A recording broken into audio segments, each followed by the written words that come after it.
जय भीम, जय भारत, जय संविधान। मैं बहुजन दस्तक से गौतम रत्ना और आज हमारे स्टूडियो में है केतन चक जी, जो इलाहाबाद से आई हुई हैं। बहुजन एक्टिविस्ट हैं। बहुजन समाज को जागरूक करना, मोटिवेट करना उनका जिंदगी का पहला मकसद है। बाबा साहब भीमराव अम्बेडकर की आइडियोलॉजी को लोगों तक पहुंचाना। तो बहुत बहुत स्वागत है केतन चक जी। आज हमारा जो क्वेश्चन है आपके साथ में, जो हिंदू कोड बिल है उसको हमारे भारत की महिलाएं बहुत कम पढ़ती हैं या बहुत कम महिलाओं को जानकारी है। तो आपने तो काफ़ी पढ़ा होगा क्योंकि आप ऑलरेडी लॉ कर रही हैं। तो वो पूरे उसको हिंदू कोड बिल को आप हमारे बहुजन समाज का, क्योंकि हमारा जो व्यूअर्स है वो बहुजन समाज के लोग हैं जी जी, तो उन महिलाओं को तक पहुंचना चाहिए। वो आप जय भीम, जय संविधान, जय भारत। हमारा जो हिंदू कोड बिल है, जो बाबा साहब द्वारा एक अच्छी विचारधारा जो महिलाओं को सशक्त बनाने और उन्हें समानता का अधिकार, संपत्ति का अधिकार दिलाने के परिप्रेक्ष्य में है। और उसकी जानकारी महिलाओं तक इसलिए नहीं है क्योंकि हमारे यहाँ जागरूकता बहुत कम है और लोगों को, लड़कियों को शिक्षा के क्षेत्र में हमेशा से वंचित ही रखा गया है। आज हम आपको बताएंगे हिंदू कोड बिल के बारे में। बाबा साहब ने हिंदू कोड बिल जो है महिलाओं को सशक्त बनाने के लिए सबसे प्रथम उन्होंने ये कदम उठाया, जो कि आज तक कितने भी आंदोलन हुए लेकिन वो आंदोलन सफल नहीं हो पाए थे। तरह तरह की महिलाओं को सशक्त बनाने के लिए आवाज़ें और आंदोलन किए गए लेकिन उसका कोई भी निष्कर्ष नहीं निकला। लेकिन 11 अप्रैल 1947 में बाबा साहब अम्बेडकर ने हिंदू कोड बिल बनाया, जिसका मकसद और प्रथम उद्देश्य यही था महिलाओं को वो जागरूक करना, उन्हें सशक्त बनाना, उन्हें समानता का अधिकार देना, शिक्षा का अधिकार देना। आज जो हमारी स्थिति है, आज जो हम बन पाए हैं या हम जो बोल पा रहे हैं या कहीं भी किसी भी क्षेत्र में उन्नति कर पा रहे हैं, वो सिर्फ हिंदू कोड बिल की वजह से।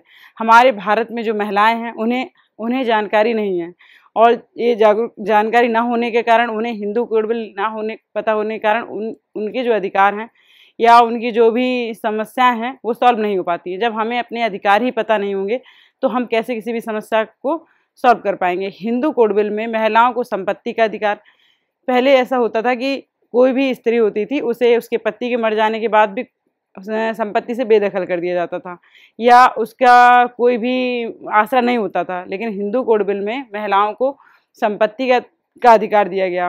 पति के मर जाने के बाद जो वसीयत बनती थी और जो उस वसीयत में हमेशा पुरुषों का नाम रहता था, घर के ये बड़े बुजुर्गों का नाम रहता था, लेकिन स्त्रियों को वो सम्मान नहीं मिल पाता था।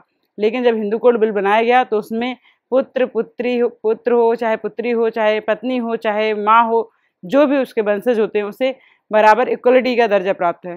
हिंदू कोड बिल हमें बहुत सारी समस्याओं का समाधान बताता है और हिंदू कोड बिल पढ़ना हर महिला का प्रथम कर्तव्य होना चाहिए और हर महिला को हिंदू कोड बिल पढ़ना चाहिए। जिस दिन वो अपने अधिकारों को जान लेगी, समझ लेगी और अपने अधिकारों को मानने लगेगी, जानने लगेगी, समाज में जागरूकता आएगी। और बाबा साहब अम्बेडकर ने जिस तरह से कहा था कि महिलाओं के सशक्त होने से भारत सशक्त होगा, क्योंकि महिला जब शिक्षित होती है तो उसके बच्चे, उसकी पीढ़ी और पीढ़ी दर पीढ़ी लोग शिक्षित होते चले जाते हैं, अंधविश्वास और पाखंड से दूर होते चले जाते हैं, क्योंकि उन्हें पता चलता है कि शिक्षा से ही हम आगे किसी भी क्षेत्र में अचीवमेंट कर सकते हैं। बाबा साहब अम्बेडकर जी को ये सारा श्रेय जाता है। उन्होंने ही महिलाओं की दशा को देखा। हमारे यहाँ देवदासी प्रथा और क्या कहते हैं, जो बहु विवाह, बाल विवाह, ये सारी समस्याएं हैं जिनसे सारा समाधान हमें हिंदू कोड बिल में देखने को मिलता है।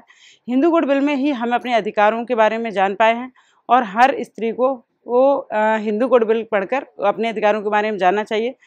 गांधी जी के सामने और नेहरू जी के सामने जब बाबा साहब अम्बेडकर ने ये हिंदू कोड बिल के बारे में चीज़ें रखी और उन्हें बताया कि हमारे देश में ये सारी चीज़ें हैं। हिंदू कोड बिल 11 अप्रैल 1947 में भारतीय संविधान सभा में प्रस्तावित किया गया। हमारे देश में महिलाओं की स्थिति बहुत ही बिखरी हुई रही है। इसमें हमेशा पुरुषों को प्राथमिकता दी गई है और महिलाओं को नहीं। लेकिन जब हिंदू कोड बिल आया तो उसमें महिलाओं को समानता का अधिकार दिया गया, जैसे कि विधवाओं को कभी भी अपने पति की संपत्ति में अधिकार नहीं दिया जाता था। लेकिन जब हिंदू कोड बिल आया तो उसमें प्रावधान किया गया कि पति की जो संपत्ति है या पिता की संपत्ति है उसमें भी बेटियों को अधिकार दिया जाएगा। हमारे भारत में हमेशा से पुरुष प्रधानता होने के कारण कभी भी महिलाओं के अधिकारों की तरफ ध्यान ही नहीं गया, इसलिए इनकी स्थिति बहुत ही दयनीय हो गई। हिंदू कोड बिल में महिलाओं के अधिकारों का तो संरक्षण किया ही गया और महिलाओं को आगे बढ़ाने के प्रावधान भी किए गए, जिससे महिलाएं आगे बढ़ सकें और अपना जो भी सपना है वो पूरा कर सकें और हर क्षेत्र में वो अग्रसर हो सकें।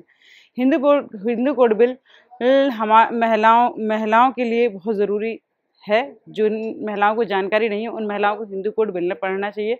हिंदू कोड बिल में जो हिंदू धर्म में शादियाँ होती थी तो एक पुरुष अनेक शादियाँ कर सकते थे, लेकिन जब हिंदू कोड बिल आया तो उसमें हिंदू धर्म को में एक ही शादी के लिए बाधित कर दिया गया, जिससे कि ये समाज में कुछ अच्छा संदेश जाए और महिलाओं के अधिकारों का जो भी हनन हो रहा है उसको रोका जा सके। हिंदू कोड बिल इसलिए भी हमारे लिए ज़रूरी हो जाता है क्योंकि हमारे पास बहुत सारी रूढ़ियों में हमें बांध के रखा गया और उन रूढ़ियों से हमें निकलने के लिए शिक्षा का अधिकार होना बहुत ही ज़रूरी था। पहले जो पुरुष हुआ करते थे वो रखेल हो गया और वेश्याएँ हो गई, इस किस तरह के कई वैश्यालय हो गए, किस तरह की चीज़ों को बढ़ावा दिया करते थे और हिंदू कोड बिल बनने की वजह से इन सारी चीज़ों को बढ़ावा देना कम हुआ है। हमारे चैनल बहुजन दस्तक को लाइक, शेयर, सब्सक्राइब देखना मत भूलिएगा। जय भीम, जय भारत, जय संविधान, नमो बुद्धाय। धन्यवाद। चैनल आर्थिक समस्या से गुजर रहा है। अगर आप बहुजन समाज में बाबा साहेब अम्बेडकर और तथागत बुद्ध की विचारधारा को अधिक से अधिक लोगों तक पहुंचाना चाहते हैं तो हमें आर्थिक सहयोग प्रदान करें, ताकि हम अपने चैनल के माध्यम से देश विदेश में समता, बंधुता, एकता और संवैधानिक अधिकारों को ज्यादा से ज्यादा लोगों तक पहुंचा सकें। आप अपनी सहायता राशि नीचे लिखे खाते में जमा करा सकते हैं। खाता धारक गौतम रत्ना, खाता संख्या 316957686551, IFSC कोड SBIN 0060336, बैंक भारतीय स्टेट बैंक।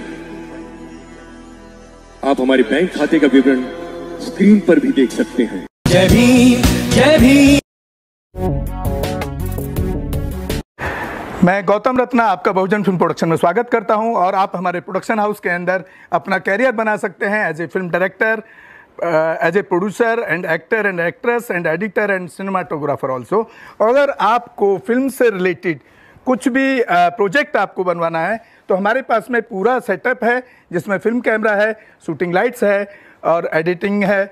सारा A to Z एक ही जगह पर आपको हमारे यहाँ पर मिल जाएगा। तो दोस्तों आप हमें कांटेक्ट कर सकते हैं हमारे नंबर्स पर 9810085714 और 8510005714। हमारे वेबसाइट पे विजिट कर सकते हैं www.filmserviceindia.com और हमें मेल भी कर सकते हैं gautamfilmsproduction@gmail.com पर। धन्यवाद।